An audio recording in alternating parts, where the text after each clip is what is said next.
Hey guys, welcome back to our YouTube channel Financeable. Today in this video, let's learn about how to use Wise account for money transfer. So let's get started. For that, we need to get into Wise account first. And over here, we can see we are in Wise interface.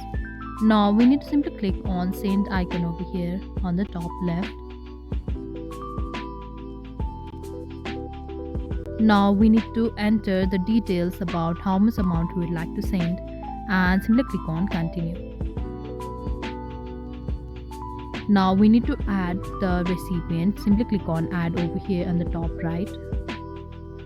And you can search it in Wise or you can enter the bank details as well. So choose the recipient from here and enter all of the bank details and click on confirm. After that we need to enter our code as well. Afterwards the transfer will be completed. So that was all. I hope you liked the video. Please do like and subscribe. Thanks for watching.